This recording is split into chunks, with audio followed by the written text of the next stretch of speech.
You know, the coding sequence of a gene is a series of three codons of nucleotides, and these series of codons, they specify the sequence of amino acids in its polypeptide product. So the sequence of a gene which is in the form of codons, that is translated into the sequence of amino acids.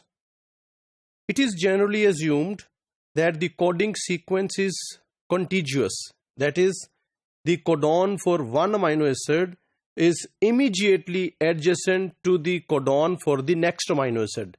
And in this way, the codons of all the amino acids, they are adjacent to each other without any space in between. This is true in the vast majority of cases in bacteria and their phages, but it is rarely so for eukaryotic genes. So in prokaryotic organisms such as bacteria and phages, the sequence is contiguous. That is, all the codons are adjacent to each other. But in eukaryotes, it is different.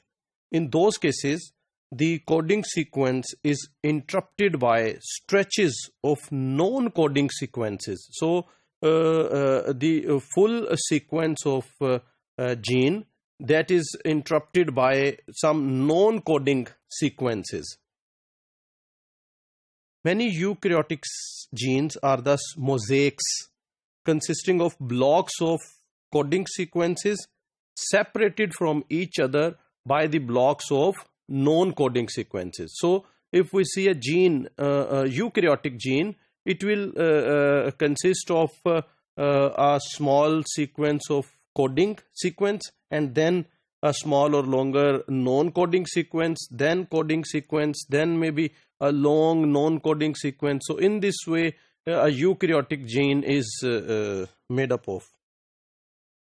The coding sequences are called exons, and the non-coding or intervening sequences are called introns. So a gene is composed of exons and introns. Once transcribed into an RNA transcript, the introns must be removed and the exons must be joined together to create the correct mRNA of that gene. Correct means the mRNA with correct amino acid sequence in the protein. So this is, you can see the structure of eukaryotic gene. So in this gene, this is a whole gene and this is a strand of DNA. After transcription, this is primary transcript, or it is also called pre-mRNA. And you can see this contains this green portion, this is exon, and then this yellow portion, this is intron, then this is exon 2, then intron 2, then exon 3. So this a small stretch contains different exons and introns, and after splicing it becomes in this way, and this long stretch is only composed of exons. There is no intron, and then this is transcribed in a protein. This is the structure of gene of eukaryotes. The number of introns found within a gene varies enormously, from 1 in the case of most yeast genes and few human genes, to 50 in the case of chicken pro alpha 2 collagen gene, and to as many as 363 in the case of titin gene of humans. The sizes of the exon and introns, they also vary. Indeed, introns are very often much longer than the exons.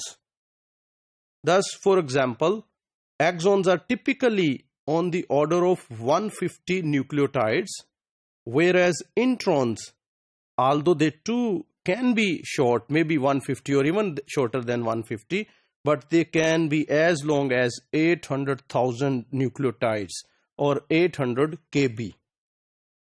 As another example, the mammalian gene for the enzyme dihydrofolate reductase is more than 31 kb long, and within it are dispersed 6 exons that corresponds to only 2 kb of the mRNA. So the gene is 31 kb and the actual mRNA is only 2 kb. So in this case, the coding portion of the gene is 10% or even less of its total length.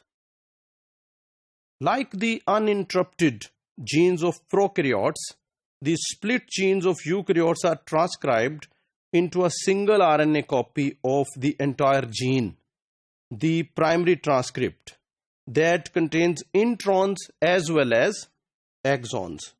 Because the length and number of introns in the primary transcript can be very long indeed.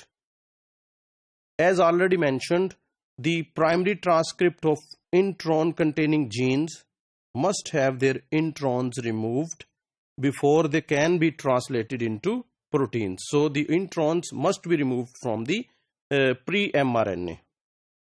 The process of intron removal is called RNA splicing. It converts the pre-mRNA into mature mRNA that only contains exons. RNA splicing must occur with great precision to avoid the loss or addition of even a single nucleotide at the sites at which 2 exons join. So at this joining point, there must not be even loss of a single nucleotide. The triplet nucleotide codons of mRNA are translated in a fixed reading frame that is set by first codon. Why the removal of even a single codon is that important? Because all the codons are set in a reading frame, and that frame starts from the first codon. And if the one nucleotide is missed at any point, this will disturb all the reading frame. Some pre-mRNAs can be spliced in more than one way. Thus, mRNAs containing different selections of exons can be generated from given pre-mRNA. Alternative splicing strategy enables a gene to give rise to more than one polypeptide product. These alternative products are called isoforms. It is estimated that 90% or more of the protein coding genes in the human genome are spliced in alternative ways to generate more than one isoforms.